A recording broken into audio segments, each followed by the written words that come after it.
right. This is Two Marketers and a Co-working podcast, and we are so back for episode 2. We're ready to dive into some good stuff. Actually, before we kick this off, this is not a psychology podcast, so we don't need to dissect what this means, but I wanted to tell you I had a dream about this podcast last night combined with my biggest fear, which you had a front row seat for my meltdown on this. But for anybody who's not listening, a little context here. I live in Vancouver, BC. It's a seismically active area, and I've been like absolutely terrified of earthquakes. And like a month or two ago, we had like a decent sized one, like a 5.1, which freaked me right out. I had a meltdown to Kevin about it. And then last night I had a dream that we were recording this podcast, and then mid recording, an earthquake happened, and we had to kind of like decide whether to edit it out or if my panic was like on brand for our organic style of doing this. So yeah, we'd have to keep that in. I imagine your shrill scream would actually add a bit of entertainment value. Yeah, it might. Like, I don't know what that says about me or my compulsive nature or maybe the fact that I would find that entertaining, and you having the worst day of your life says something more about me, perhaps. I have always thought you have a seismic presence. Thank you. Let's stand by for that earthquake and hope for the best. Let's hope that's not some foreshadowing for today, but you'll know if it happens. If you start shaking, you'll know. Yeah, exactly. So today, wanted to jump into the meat and potatoes here. Marketing benchmarks, budgets, and the KPIs that are worth tracking in the co-working world. When you read it out loud, it kind of sounds boring, doesn't it? But it's important. No. Well, I mean, it's kind of all, I think ultimately, if you tie it back to the big picture goal, it's about revenue and growth. So maybe frame it that way and it's not so boring, right? Yeah. I'm a live and die by the numbers kind of person. And I love living in ambiguity, because marketing, as much as we think we can control things and everything's linear and we can attribute all of our sales back to the thing we did, really it's basically making a soup, and then you put all these ingredients in the soup and you hope that the flavor turns out good at the other end. And so we're going to focus on the flavor of the soup. Meaning, what is the outcome? What are the metrics that we can tell to determine if we're healthy in terms of our marketing and our growth, or if there are red flags that we need to be thinking about? Metric soup sounds delicious. Metric soup. Yeah. Is that the episode title? Metric soup? How to get the right flavor? Could be. Yeah. Could be. Spitballing. Okay, so obviously, like, you're a big numbers guy. When it comes to marketing, there's a million things you can track. Do you have a North Star metric? Like, you know, if you're getting into a new engagement or in any engagement with a client in the co-working world, like, what is your North Star metric if you have one? Yeah. So I think the thing people hire me for is one number, and we can expand on it. But the one number is, how much are we spending to acquire our customers? And then obviously the follow up to that is, are we getting enough members or clients or customers? And so we'll talk about that one first, because I think it's the most important, because really when you think about the soup, right? So you're doing maybe ads, maybe you're doing organic content marketing, you're doing various other little initiatives or big projects. At the end of the day, the money you put in has to pay off with customer acquisition. And so what I look for is, well, how do we take all the money we're spending on marketing, forget about where we're spending it for a second, and then look at how many leads we're getting, how many tours we're getting, and how many new members we're getting, and start doing math around how much are we spending to acquire that new member, that new account. And then we can kind of broaden and expand from there. Yeah. And just not to cut you off here, but I feel like, you know, how do you go about, and I might be going off on a tangent here, how do you go about figuring that out for, you know, every space, every operator, every business is a little bit different. How do you go about figuring out what that should be? Is it based on this? Like, how do you get to that? How do you figure that out? Yeah. So the way I figure it out is I use weighted cost per customer acquisition, cost per tour, cost per lead. And what weighted means is, I basically say, how much of your business is dedicated to office space, for example, or maybe team suites versus office space versus co-working and dedicated, you can lump them together, versus meeting rooms versus event space. And for a lot of operators, call it 80% of their business is private offices. And then the remaining 20% is split up between co-working / dedicated desks and meeting rooms to, 5 or 10% kind of thing. And so then I say, okay, let's look at how much we're spending on marketing and take 80 cents of every dollar or pound or euro, wherever you're listening to this from, and divide it by the number of new accounts we created for, say, our office leads, or our office. How many offices do we sell? How many new accounts do we close? And that's really the key metric there is like, okay, if we take 80 cents of every dollar divided by the number of new accounts we closed, that's our weighted cost per new member for offices. And we do the same thing with the other services, just take 10 cents of every dollar divided by the number of new meeting rooms you've closed for the first time, so on and so forth, and come up with those numbers. Yeah. Okay. And so I guess another thing that kind of factors into this equation here is marketing budget. I'm sure there's a lot of operators, a lot of business owners out there who are thinking, how much of my revenue should I be attributing to marketing? You know, and there's various different situations. Some have in-house teams, some do not have an in-house team at all. Some have in-house teams that or handle things at a higher level. So what is that like? What's the marketing spend in 2025 as like a best practice? Is there one? Okay. Yeah. So there are benchmarks for how much money generally people spend on marketing overall. So we'll say it's 3 to 5% if you have mature locations of top line revenue for marketing overall. But if you're opening a new location, and particularly one in a new market where you don't have existing footprints, you don't have that consolidation effect, then I'd say earmark 10% of your anticipated first year revenue and use that as a general guide for how much you're going to spend for the year.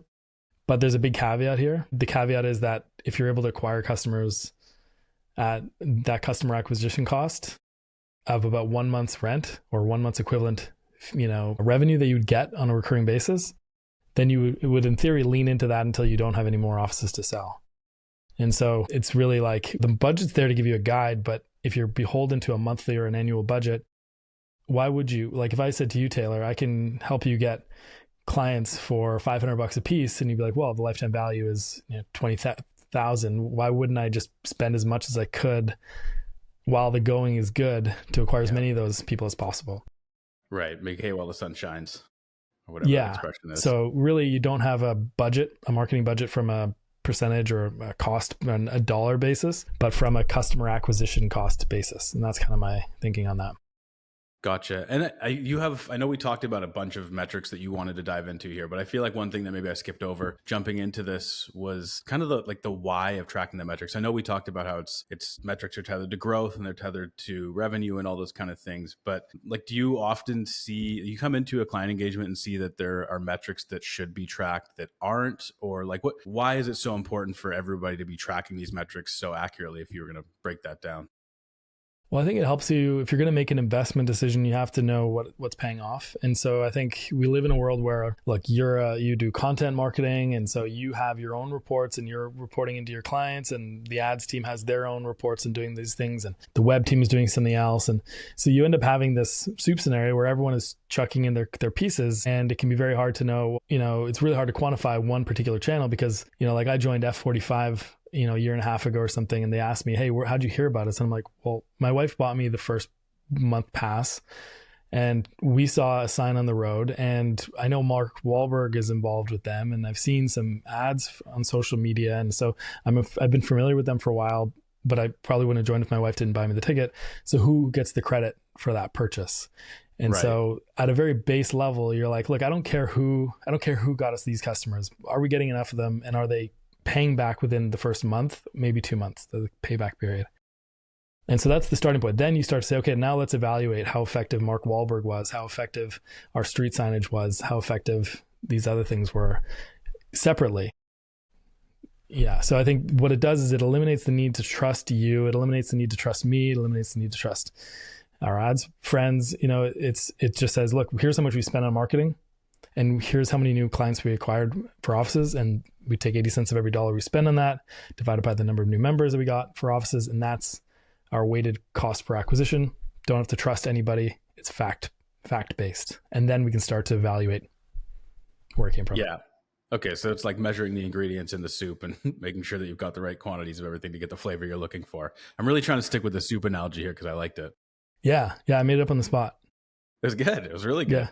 Yeah. It reminded me of, have you watched Wolf of Wall Street? Where they have Anthony. Oh no, sorry, it's not that. It's The Big Short, where they have Anthony Bourdain on there explaining soup. That was the first thing that came to mind when you said that. He's got like a soup analogy. I don't remember. Yeah, it's a soup analogy where they're trying to explain like the makeup of these mortgage bonds or something, and he's saying, if you got old halibut or like you got old fish, you throw it into a soup, and it's not old fish, it's new soup. So when you started talking about the soup analogy, I was like, that's the first thing that came to mind. So just like the global financial crisis, we blend everything together and then, whatever, the numbers look great. But as long as those numbers look great, that's actually what matters, even though we're kind of tongue in cheek because the numbers looked probably okay back then too. But it's our job then to weed out what are the junk bonds, what are the junk debt, and what is the good stuff. And that's a separate equation. But as long as fundamentally you're acquiring customers at that 1 or 2 months payback period, life is good. And then you say, how do we get more? And let's go chase the cord back to the wall. Yeah, absolutely. And I know you had some other, like there's a number of other things that you had mentioned that are important. We've talked about weighted cost per lead. We've talked about a number of things. What else are you looking for? What else should operators be looking for if we're talking metrics? Is there anything else that's kind of like an essential KPI to be tracking? Yeah, I mean, there's lots. We'll try to focus on the top 10 or so. I mean, a weighted cost per acquisition is the main thing. A weighted cost per lead is good. So in terms of acquisition costs, we think about 1 or 2 months payback period. So that's that number of, if our average office is $1,000 a month and we're acquiring members at about 1,000 office members at a weighted average of $1,000 a month, then we have a 1 month payback period. That's good. The high end of that is 2 months. So I wouldn't ever spend more than 1 or 2 months worth of equivalent kind of rent, if you will, or membership dues or fees, then 1 or 2 months. So ideally, if you're in that sweet spot, that's good. Closer to 1 is ideal. Upwards of 2 if you have to be a little more aggressive.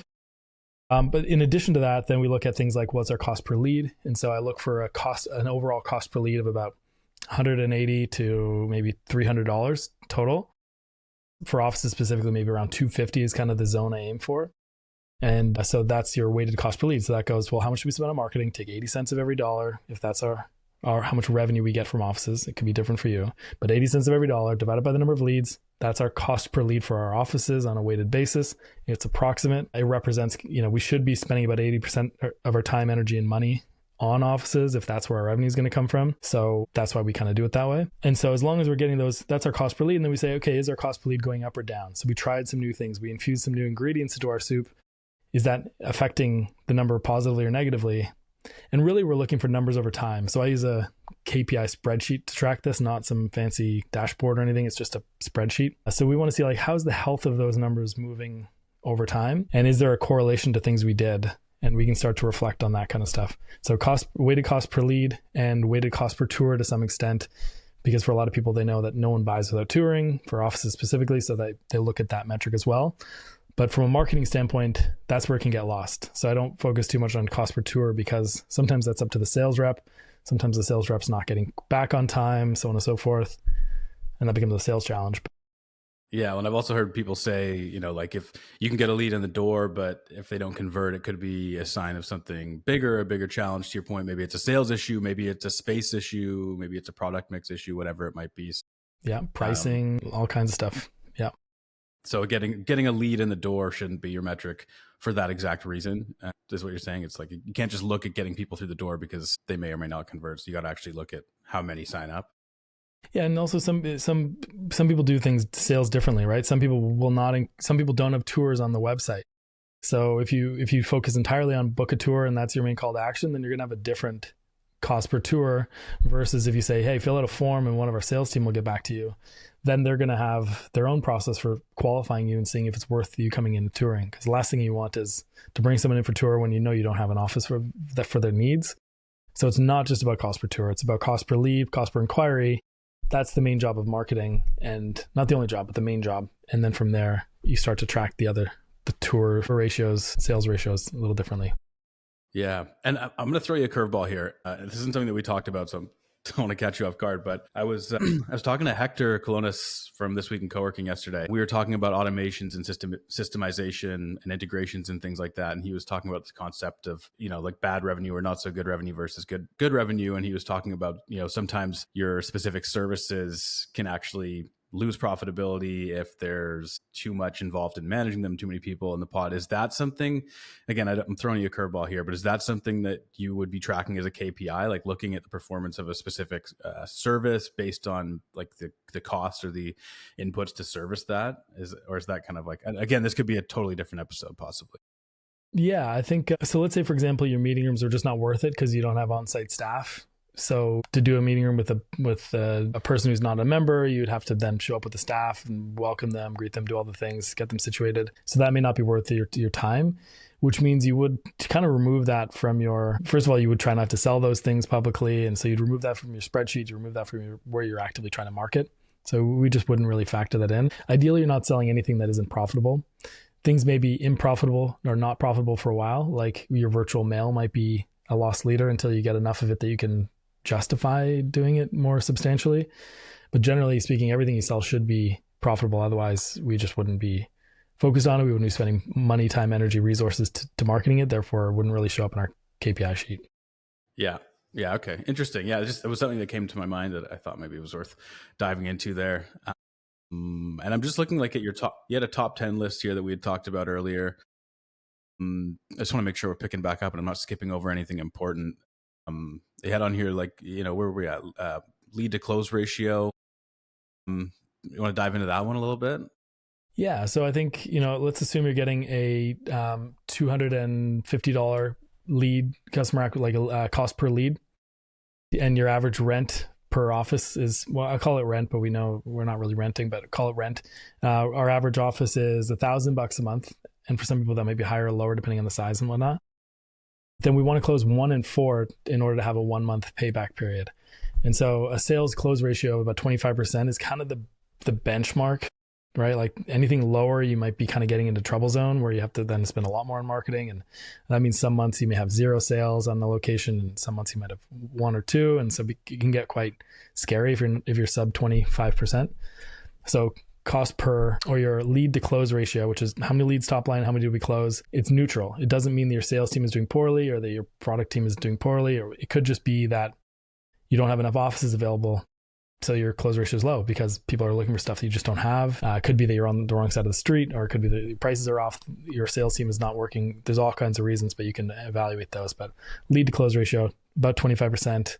Some people have upwards of 50. That's another one I look at. And then I know we talked about not necessarily leaning too hard into the leads, but tours. You got tour to close ratio here. How does that differ from lead to close ratio? Yeah. So I track everything from how many leads, how many tours, how many closes do we get, and then how many leads to tours percentage, how many tours to close percentage, and how many lead to close percentage. So you track these numbers once in the KPI sheet and it generates these numbers for you just based on math. So it's not like you have to do all advanced calculations here. But so some people really focus on, like for example, with one of my clients, we noticed that when they brought in a tour, they would close about 80% of them. So they're saying now that we can see that those numbers are so good, how do we optimize for getting people in for a tour? So we talked to sales and they said, well, we don't even invite people in to tour until we really pre-qualified them and made sure we can help them and make sure they're a good fit. And so that's probably why our close rates are so high, because we've done the pre-qualification. Whereas someone else may not have that qualifier, may focus, just book a tour and take your chances and we'll talk to you in person. So they may have a much lower lead a tour to close ratio. So the numbers mean nothing in isolation. The numbers are really just there to say, are we trending positively or negatively? And that number is interesting, and it's an anomaly. It's high or low. What could we do to fix that? Why might that be happening? So it's really to spark questions where you can then go dive into the answers. So to your point, everything is over time. You're watching this over 3 to 6 months to see how performance is going. And the reason you're tracking these metrics so closely is that you can optimize over time based on the trends that you're seeing. Exactly. And hopefully spotting correlations. Jeff Bezos, I saw him in an interview once, was like, yeah, people come around all the time and they congratulate me on a great quarter. And I say, well, I appreciate that, but this quarter was baked 4 years ago on the decisions we were making. And so a lot of us make really short-sighted decisions with marketing where we think we should put money in and it should come out the other end. It's really a flowing average, because sometimes you put a lot of money and nothing happens, but that pays off in 2 or 3 or 6 months.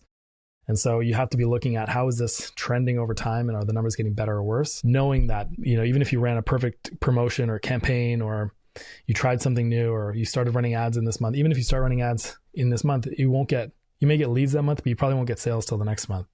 And so there's a lagging indicator with marketing. Even if I had the perfect message and I targeted you on Instagram saying, I've got a co-working space that's super cool opening next month, or opening now and it's next door to you, you may still think on it for a month, get prepared, and then join. There's always a lag. Yeah. Yeah. And so what is that? Like, what is that minimum timeline that you would advise people? Obviously marketing takes patience, as you said. It's not overnight and you got to track it for a while. Is there like a minimum time frame that you advise people to track metrics over before they do anything drastic, or before they, commit too hard to that something is a certainty or not? Is there kind of like a time frame that you look at? Well, I think it's kind of like, and another analogy I'll use is it's a bit like a combination between fishing and farming, like agriculture, growing vegetables or what have you. So there's things you're doing that you're building in terms of brand equity, in terms of how people feel about you. Like, let's say there's the fires that were happening in LA, and let's say you contributed office space or you donated to a local cause, and like that may not show up in your numbers for a long time, but someone may have a positive feeling knowing that you kind of chipped in when times are hard for that local community you belong to, and there's no way to quantify that. And so you're really looking for how's a brand affinity, which was one of your questions to me kind of before we chatted, was like, how do you quantify that? And how do you know? It's like, I don't know. For example, you and I go to a lot of the co-working events. We're very present in the community, but we don't know what impact that's going to have. But we do know that over the course of a year, over time, at least I notice, revenues go up as relationships improve, and as I contribute to these things and the good things happen and serendipity happens. And so there's no way to quantify, but I would say take a 6 or 12 month view and look for the trend line, not so much the immediate ROI. Yeah. And I'm glad you brought that up, because it is, I think, especially as a content marketing person, there's a lot of things that you can quantify and a lot of things that you can track, but then there's also things that you can't, right? Especially for co-working spaces that are generally, even if you're multi-location, multi-state, in most, not all cases, but in a lot of cases, your individual locations, the marketing is heavily community-based or locally based. So how do you, having that presence in your community, it's really hard, to your point, to put a number on it, but, over time that it does have an impact. So it's an interesting one. The things that you can't measure, but are still important. It's like, there's a lot of magic that happens with marketing, and people hate to hear when I say that because it doesn't feel concrete. And yet, like, some of it is very linear. You spend more on ads, you're going to get more traffic. You're going to probably get more leads. And others, like, I don't know how improving your design is going to help your business, but it'll feel more aligned with what your goals and your strategies are and what you're trying to convey. And usually it works, but it's like how it works, and it's magic, because it's not that it works and you sign up for my co-working space. It's that you like the vibe that I portrayed on the website, and you tell your friend about the space who lives next door to it, and they become a member. Like, how do you even optimize for that? How do you quantify that? It's like doing events, right? Events, the people who have event space spend the least on ads. I've noticed the people who can do and host events and do so regularly need to spend the least on ads because of word of mouth. Not so much because they brought in potential clients or customers, but because they told 2 or 3 people about how cool your space was. How do you quantify that? You don't. So it's really like, that's the soup element, and you have to have your own secret ingredient mix that evolves. Yeah, absolutely. And then, so back, I guess, to something a little more tangible. We had on here website conversion rates. Obviously, that's a huge priority for almost every co-working space. That's how most people are finding you today. So what would you say about website conversion rates? Yeah, I think it's interesting because it obviously, like all marketing, I'm going to caveat with it depends, right? If you get really poor quality traffic because you just put up these display ads that beam the internet with 1 penny clicks, you're going to have a terrible conversion rate. So assuming you're not doing anything that's egregiously not going to work, and you're operating in good marketing faith, your ideal conversion rate is between 3 and 5%. But the difference between 3 and 5% is effectively double the amount of leads. And so, you might be thinking, wow, I got to get 100 people to my location page or my homepage or whatever in order to get 3 people to convert. And if you can increase that to 4 or 5 people per 100, well, now you've almost doubled your, let's call it 6. You've now doubled the volume of leads that you got. So that's how important website conversion rate is. And there's no one method other than making it really easy and giving people options about how to convert, how to raise their hand, ask a question, express interest. And you can do that with all kinds of things. But yeah.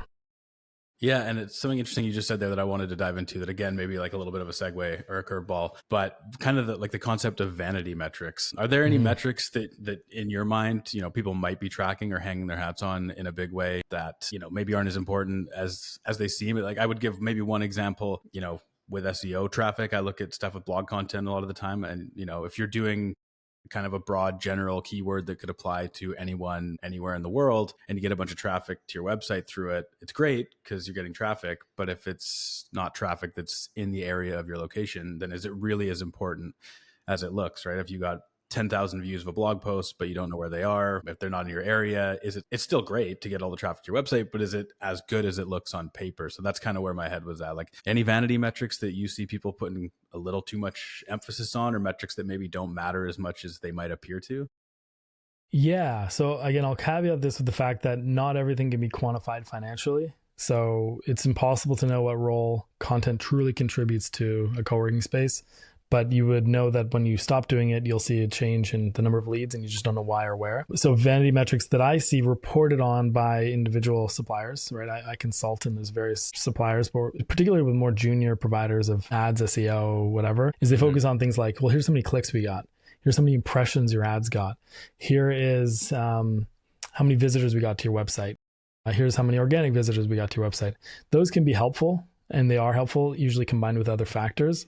But at the end of the day, it's how many leads did I get?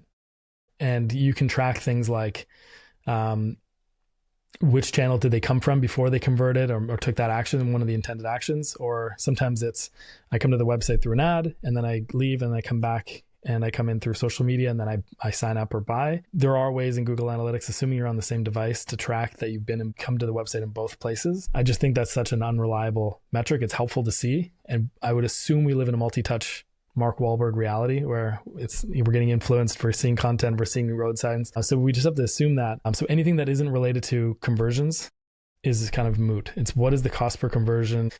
And if you can't track that, like in the case with some content, what are the highest signals we can get? Like, if you're sending newsletters, what's the open rate? Are people still opening this thing, or have they learned to tune you out? Well, how many people are clicking to our site and how many people are buying? Ideally, you know those things. And so in a nutshell, it's anything vanity is like how many likes we got on a post, how many visitors we got, how many impressions we got, how many followers we have, means very little. How much money are we making this month? And is our marketing dollars and effort producing a positive ROI? And that's what the KPI sheet would help you do. Unambiguously measure that, and then dig into the channels. So it's Mark Wahlberg's world, and we're all just living in it. You nailed it. Yeah. And actually, on that point, another one that just came to my mind is like for social media or email marketing, people getting hung up on the size of your list or the size of your following. But that, when I was in my PR days too, it was the same thing. It was like social media, you could have 10,000 followers, but if 3 people are engaging with your content, then what is that following worth to you? Same with your email list. If you've got 10,000 subscribers on your email list and 20 of them open, then that 10,000 isn't as impressive as it looks. And the 20 people that are engaging is more what you want to focus on. Yeah. I mean, even the ones like over and over and over and over again, I'll publish things on social media, by email, I'll hear nothing.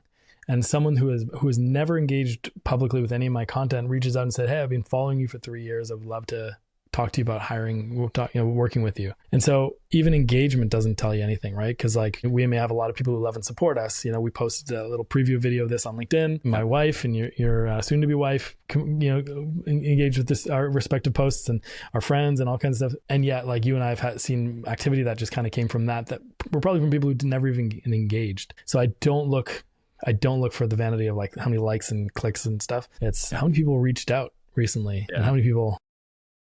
Yeah, that's a great point. It all comes back to what's the end result, right? Cash money. It's at the end of the day. And so like you do have to, it's hard because you do have to look at something like, okay, you hired a social media person. Are they growing our following? Are they getting likes and engagement? Are people sharing our content? You have to evaluate that and make an assessment in the big picture. Like, are we hearing anecdotally, which is really hard for people. Even if you have a CRM that tracks where people came from, I'm using that in air quotes because Mark Wahlberg, right? But even if you knew that data, like we know that that's not necessarily what helped, what drove, but maybe it helped. And so are we hearing anecdotally that, I keep seeing you on social media and I'm finally going to join your space? Then you say, okay, there's some signs of life here. So anecdote is a huge factor that is overlooked. Yeah, absolutely is. And I'm just thinking we should probably tag Mark Wahlberg on this. Yeah, he'll probably reshare it. We'll see if we can get a share. Maybe just, a little love. I don't know. We'll see. Yeah, maybe we'll get him on the pod. I don't know if I have time to ask him, but yeah, I'll have my people reach out to his people and just see what we can do. Yeah, he's probably at F45. He probably find him there. Yeah. You might bump into him there.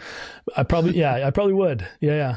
Yeah, I good don't want chance. to embarrass him, lifting more than him, but Don't make him look bad. don't That'll want never to get make him him on look the. bad. Yeah. That won't get him on the pod. That's not for sure. strategic. No. No, not at all. All right, another one here on the list that I know is a big one for people is churn. So, churn. How many people are leaving? What's the percentage of people heading out of your space? How do you track that? What does it mean? What can you do? What are your thoughts? Yeah, I look at it as how much revenue as a percent of our total revenue did we lose. So I actually track it based on, how much revenue did we finish last month with, and how much revenue did we lose in this month, recurring revenue. I focus on the recurring stuff because the ad hoc meeting rooms, you can't control that much. It's another way to track that. And so that way you're getting a snapshot at the end of last month and how much churn this month. And that way it's not confusing with how many new customers joined this month. It's really just saying how much do we lose relative to the end of last month. And then take that number and go, well, how many months would that get us, right? If you were to multiply that by 12. And I think the official math is like 12 divided by churn rate. And then, and figure out how many months that is. You multiply, I don't know, there's a calculation, you can look it up. I have it in my notes, but I'm not going to try to explain it because I'm a philosophy major. But really it's like, let's say your churn rate is 10%, right? So 10% of members are leaving every month, or 10% of your recurring revenue is leaving every month. Then you know that in 10 months, all your members need to be replaced. And if your churn is 5%, because 10 times 10 is 100, so that's your 10 months. So that means every 10 months you have to replace all your revenue on paper, which is a terrible place to be, right? So if your churn is close to 5%, well, then you've got about 20 months, and that's almost 2 years. And that means when you acquire a customer for 1 or 2 months, you've got another 18 months on the back end of that to make your profit, to contribute, to create contribution margin. Yeah. And so that's why, we look at that number. Also, this is obviously a how long is a string question, and the answer is it depends. But is there kind of like an industry best practice churn percentage where if you get here, then panic, or if you're here, then you're probably feeling okay? I guess it probably varies, but yeah, it definitely varies. Anything less than a year is a big deal. Because think about turning over your entire space, right? So I would say 18 months is kind of your minimum where you maybe can not panic, but you still got to be thinking, how do we improve that number? And by the way, I'm a big believer that having these numbers on a spreadsheet, you can also track okay, our community manager turned over on this date, and notice how our churn rate started increasing every single month thereafter. Might give us a signal as well. It seems to coincide with that event happening. Maybe there's something there. We need to train that person differently or install new processes. So yeah, I mean, ideally the most successful operators I work with are between 2 years and 4 years. Some of them even longer, 5 years. And so for them, I'm like, you could spend 3 months worth of rent. In fact, what's stopping you from just dumping money into the thing? As long as you are really able to retain people for 3 to 5 years, why would you not? Yeah. And I guess this actually segues pretty nicely into the next metric that we had listed here, which is lifetime value. I guess that's you kind of have to understand your lifetime value in order to make those decisions. Is that right? Yeah, and you base it on churn. If your average rent is $1,000 for an office and the average churn is 5%, then it's $20,000 is the lifetime value in terms of revenue. And then obviously you might have operating margins of 70%, and so or 30% margins and 70% expenses. And so you'd be like, the value of every new customer is 30% of $20,000, so $6,000 profit. Yeah, something like that. Okay, and I feel like since we're talking a lot of numbers, we can always just drop a few samples or examples in the show notes here to help people wrap their minds around what you're talking about as they're listening in on this. So we'll throw some of those in there. Cool. Yeah. Check the notes and we'll drop some stuff to reference on this. But yeah, so I think the goal, again, no number in isolation really tells you anything. I mean, it can tell you some stuff. So it's really how are we trending? Are we improving things over time? Can we draw correlations? We tried this thing. We changed our pricing. We hired this person. We started using this new tool. Has that moved the needle for us or not? Because right now we're getting all kinds of tools pitched to us to help us do these things. And ideally, you're able to start drawing correlations both by looking at them, but also just kind of generally seeing and keeping in the notes. So in my KPI sheet, I'll keep a note section for what are promotions are we doing or what major changes. Maybe we launch a new website on this particular date. So earmarking those right in your KPI sheet allows you to see, okay, the numbers changed and whoa, it coincides with the website redesign. Maybe that was related. Start looking into that. Yeah. And on that note, I know we have a quick note in here for channel performance for ads, SEO, email, and social. I think we kind of talked a little bit about email and social, and I kind of gave like a maybe offside opinion on SEO. But do you want to dive into a little bit of what you look for, as far as channel performance for each of these? Like what are the key things that people should be looking at across these 4 core channels that you're going to be using for co-working marketing? Yeah. So because my philosophy is generally look at the high level, look at how the soup performs. Does the sausage come out of the other end of the machinery or not? But then at some point you have to go, how do we know for ads? Yeah, you can tell it's lunchtime. But like, how do we know if something's working? And so we look for signs that are proxies for success. So are we getting clicks? So for example, with ads, what's our cost per conversion, first of all, because we can track that pretty linearly, although not always. Sometimes people click an ad and then come back on a different device and just type your website in and convert. You cannot track that. But cost per conversion, how many clicks are we getting? I know I said that's kind of a vanity metric, but it's important to know, are we getting clicks? How long are they spending on the page? That's another factor. So you're not looking for overall website traffic. You're looking for traffic to, if you have multiple locations, to the location page or to your service page, depending on where you're trying to get people to go. And then what's our cost per conversion on the ad side? How many clicks are we getting? What's our cost per click? Those kinds of things will tell us a sense, as well as how much time are people spending on the page when they came from an ad, which will tell you if the quality of that traffic is relevant or not. That's ads. SEO might be like, how much traffic are we getting? And of those, how much organic traffic are we getting to specifically location pages and our homepage, the money pages, the ones where we expect people to transact, or a service page, depending on how much you're focused on that. If you're a solo location, then the service page might be important to you. So are we getting more traffic to our key pages or not? It's not about all traffic. As you know, blog content, super important. But are we driving people from those blog posts to our products, and are people buying? Yeah. So that's why making it hyper local and relevant as much as you can, and not just general tips, will generally give you a more focused audience, because they may be looking for things to do in the spring or in your local city, or 5 realtors who are like top real estate agents, or whatever your strategy is. But local really works on that. Yeah, I agree. Then you got email, and again, clicks, revenue, opens, conversions. Big thing with email is, am I getting people to open the email every time? Because all it takes is 1 or 2 bad emails and they never open one of your emails again. So it's high stakes poker here. Yeah, with busy jam-packed inboxes, it's definitely a high stakes game. You blow it once and people forget about you. Yeah, if you send the same thing, ignore. Totally.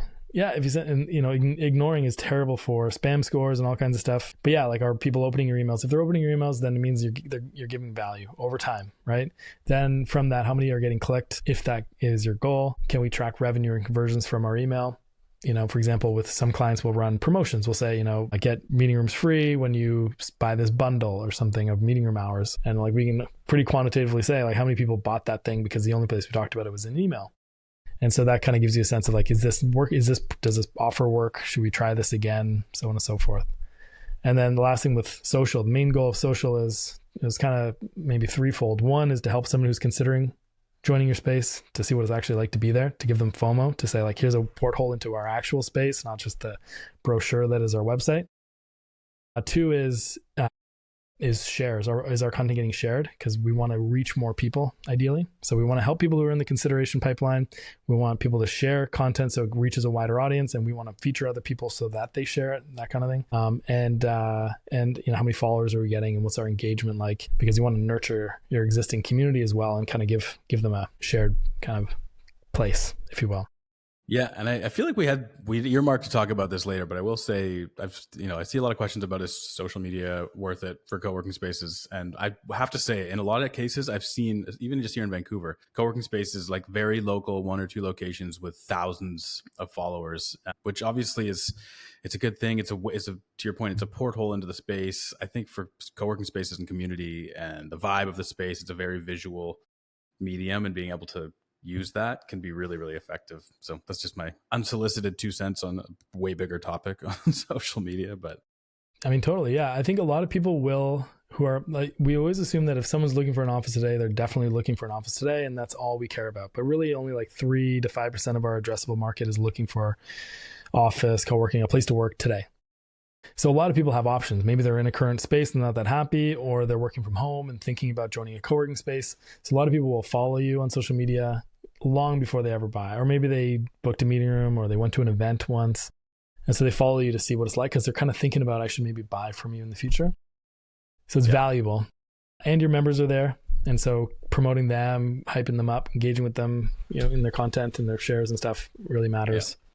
Yeah. Showcasing who you're going to be around if you're in that space, which I feel like is half the battle anyway, right? Yeah. I mean, people don't want to join, I would feel very out of place at a Pilates class because there's not too many guys that look like me in Pilates, unfortunately. Maybe if there were, I would maybe join one.